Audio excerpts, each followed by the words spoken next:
오늘 주시는 말씀은 레위기 3장 말씀입니다. 3장과 4장은 지금 4장은 안 읽었습니다만 4장은 또 고핫, 무라리, 게르손 지파들이 어떤 일들을 하는지 그리고 그 내용을 또 다시 한번 조금 더 반복하는 내용인데요. 3장과 4장은 레위 지파에 대한 그런 말씀입니다.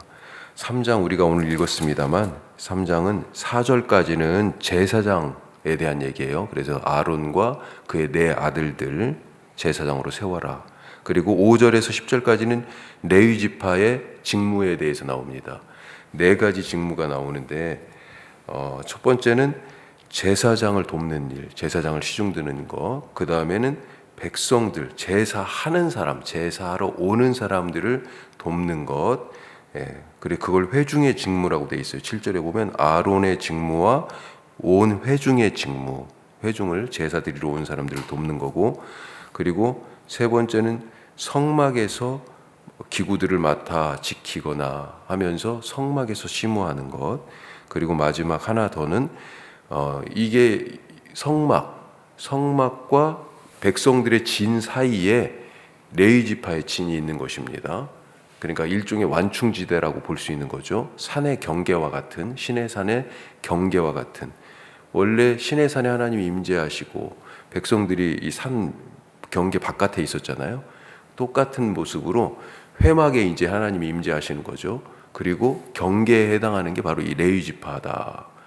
그리고 이 경계 안으로 아무나 쉽게 못 들어오면 외인이 가까이 오면 죽임을 당할 것이다. 10절 후반절에 그렇게 되어 있는데 그런 역할을 하는 것이 바로 레위인의 직무였어요. 그리고 11절에 13절은 레위인은 내 것이다 라고 선포하신 하나님의 그런 말씀과 이유가 나오고 14절부터는 우리가 본 것처럼 레위 지파가 크게 세 가문으로 구성되어 있는데 레위의 세 아들 게르손, 고핫, 무라리 이들의 후손들, 그래서 각 가문의 숫자 그리고 진을 어디에다 쳐라, 성막의 동서남북에 해당하는 동쪽은 원래 유다 지파가 진치고 있는데 그 앞에 모세와 아론들, 제사장이죠. 아론과 그의 아들들이 있고 그 다음에 남쪽은 무라리 지파, 무라리 가문 뭐 이런 식으로 지금 동서남북이 위치를 알려주고요. 이들은 또 각각 무슨 일을 맡았는지, 그래서 무라리 같은 경우는 장막, 그 성막 안에 있는 천들 있지 않습니까? 휘장 같은 거 그런 걸 다 대부분 책임지게 돼 있고, 고핫 자손 같은 경우는 어떻게 보면 제일 중요한 것들을 책임지게 돼 있어요. 고핫 자손 같은 경우는 고핫 자손이 남쪽이군요. 무라리가 뒤에 서쪽이고, 고핫 자손 같은 경우는 성소의 기물들, 그러니까 언약궤나 등잔대나 뭐 이런 것들 있잖아요. 이런 것들은 다 고핫 자손이 책임지게 돼 있다. 왜 고핫 자손이냐 하는 얘기에 대해서 모세와 아론이 고핫 자손 출신이에요. 그래서 또 그렇게 연결해서 생각하기도 하고. 자, 그리고 40절부터는 다시 이스라엘의 장자를 대신하는 레위인에 대한 말씀이 나옵니다. 그래서 또 레위인은 내 것이다 라고 하는 관점에서 하나님이 말씀하시고요. 이어지는 4장에서는 레위 지파의 아까 말씀 나눈 3대 가문 고핫, 무라리, 게르손 가문의 30에서 50세, 아까 3장에서는 레위인을 세는데 1개월 이상 된 사람들을 세게 돼 있는데, 그런데 4장에 가면 30에서 50살 되는 레위인을 세도록 합니다. 왜 그러냐면 이미 1개월 이상 된 자는 그 이스라엘에 처음 태어난 장자를 대속하기 위한 그런 개념으로 이제 계수를 하는데, 실제적으로 성막에서 일할 사람은 어느 정도 힘도 쓰고 그래야 되는 그런 사람이라는 거죠. 그래서 30에서 50세 사이에 실제적으로 성막에서 봉사할 사람들과 그리고 그에 대한 봉사의 일을 구체적으로 알려주고 있습니다. 자, 오늘은 우리가 3장만 읽었는데 이 3장을 가지고 우리가 두 가지로 조금 더 살펴보면요. 첫 번째로 하나님은 교회를 통해 세상을 소유하신다. 교회를 통해 세상을 내 것이다 라고 사실은 하나님께서 소유하신다는 거죠. 12절 후반절 12절 후반절과 13절 후반절 보시면요. 12절 끝에 자, 레위인은 내 것이다. 이렇게 말씀하셨고 13절 끝에도요. 그들은 내 것, 그들이 바로 레위인이에요. 레위인은 내 것이 될 것이다. 말씀하시고 또 뒤에 다시 반복한다고 그랬죠. 40절 이후에 45절에도 보면 끝에 레위인은 내 것이다. 이렇게 선언을 하십니다. 자, 이것은 이스라엘 백성은 하나님의 것이 아니고 지금 이스라엘 백성들에게 하는 말이잖아요. 그렇죠? 이스라엘 백성들은 하나님의 것이 아니고 레위인들만 내 것이다. 이런 얘기가 아니죠.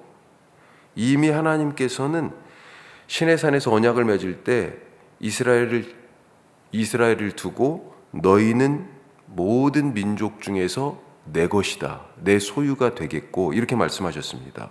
전에는 바로의 소유였고 그래서 바로가 시키는 대로 강제 노동을 종이 되어서 했지만 이제 이 이스라엘은 하나님의 소유가 된 것이다 라고 하는 거예요. 그렇게 약속했고 우리는 하나님의 것으로 살겠습니다. 이런 계약의 관계들이 바로 시내산에서 지금 있는 거죠. 자, 그런데 굳이 레위인은 내 것이다. 이스라엘 자체가 하나님 것인데 굳이 레위인은 내 것이다 이렇게 말씀하실 이유가 특별히 있는가? 자, 그 이유를 찾기 위해서 출애굽기에서 처음 시내산에서 모세가 들은 말씀 다시 한번 보면 출애굽기 19장 5절 말씀이 이렇게 되어 있습니다. 세계가 다 내게 속하였나니 세계가 다 하나님 거예요.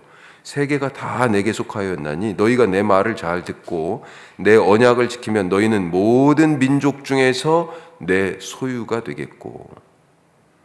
자, 온 세상이 하나님 것이고 모든 민족이 하나님의 소유지만 하나님이 이스라엘을 구별하신 그것과 레위는 내 것이다 라고 하는 이 말이 같다는 것입니다. 이집트도 하나님 것이고 가나안 땅도 하나님 것이지만 하나님은 특별히 연약하고 억눌려 있던 히브리 노예들을 선택하셨어요. 구별하신 것입니다.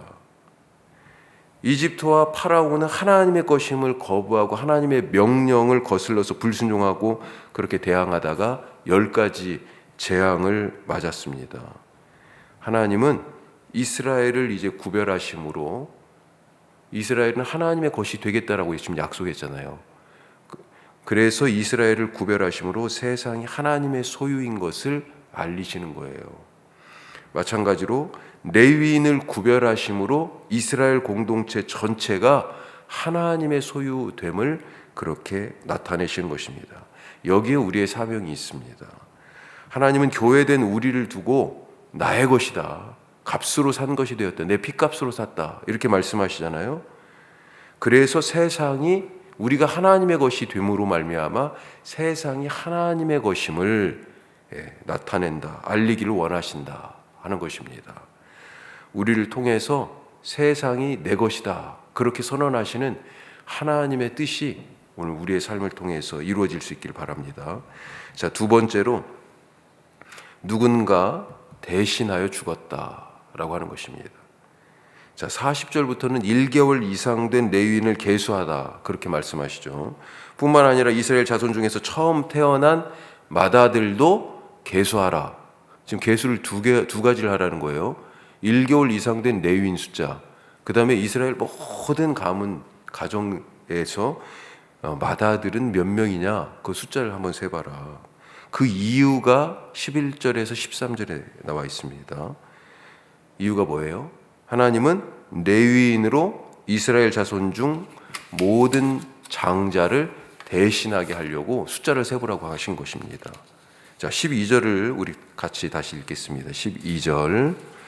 보라, 내가 이스라엘 자손 중에서 레위인을 택하여 이스라엘 자손 중에 태를 열어 태어난 모든 자를 대신하게 하였은즉 레위인은 내 것이라. 자, 왜 레위인으로 장자를 대신하게 하셨을까요? 왜 레위인으로 장자들을 대신하게 하셨을까? 이어지는 말씀에서 이유가 있습니다. 13절.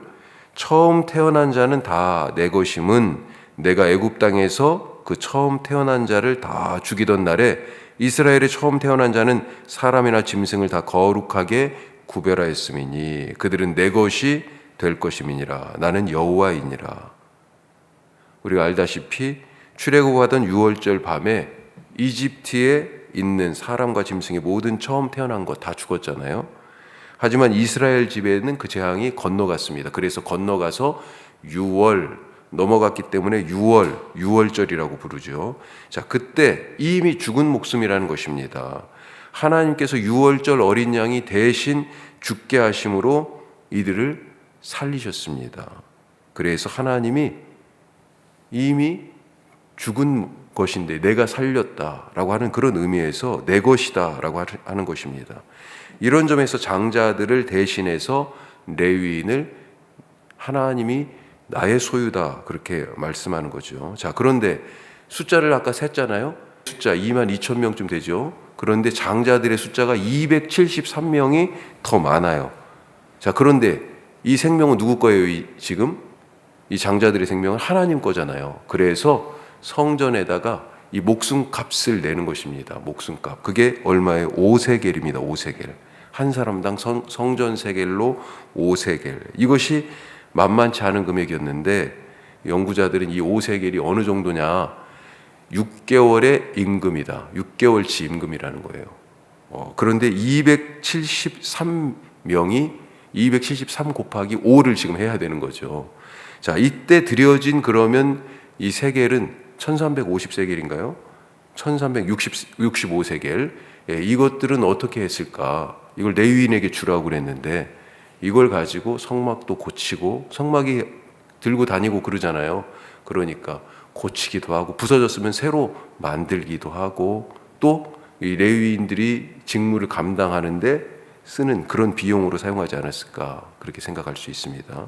여기서 우리가 한 가지 생각할 수 있는 것 바로 우리가 바로 이미 죽은 사람이었다라고 하는 것입니다.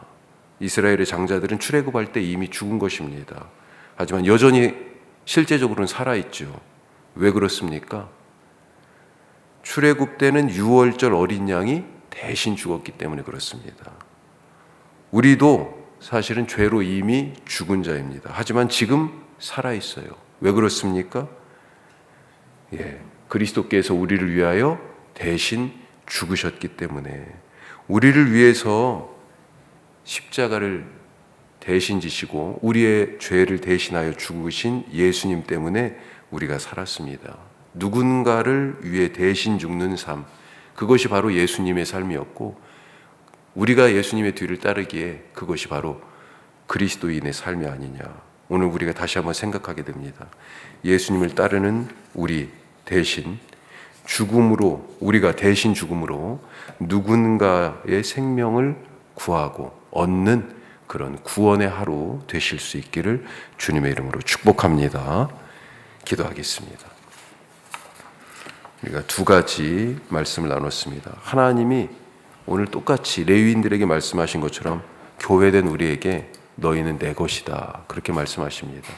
하나님과 세상 사이에 우리가 끼어 있어요. 그런데 우리를 하나님의 소유로 삼으심으로 세상이 하나님의 것임을 나타내기를 원하십니다. 오늘 우리의 삶에서 바로 이와 같이 하나님의 뜻이 우리에게 이루어질 뿐만 아니라 세상 속에 나타나는 하루 되게 하여 주옵소서 기도하시고 무엇보다도 예수님은 우리를 대신하여 죽으셨습니다. 우리가 예수님을 따르는 사람들이죠. 하나님, 오늘도 누군가를 위하여 누군가의 생명을 살리기 위하여 내가 죽을 수 있는 하루 되게 하여 주옵소서.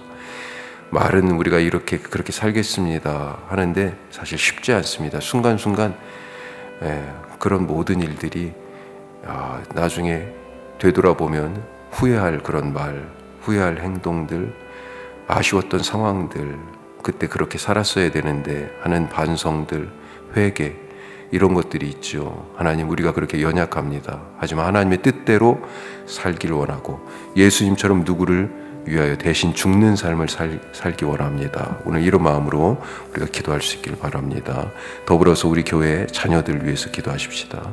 어린이, 청소년, 청년들, 우리 지금도 입시 앞에 지금 서 있는 우리 친구들도 있고 유학 중이고 그리고 취직을 위해서 이제 막 또 직장을 구하고 일을 하고 있는 시작한 우리 친구들도 있고요. 그리고 결혼을 이제 막 가정을 꾸리기 시작한 젊은 우리 가정들도 있습니다. 또 우리 각 가정의 사업, 가정의 평화를 위해서 더불어서 기도하실 수 있길 바랍니다. 기도하겠습니다.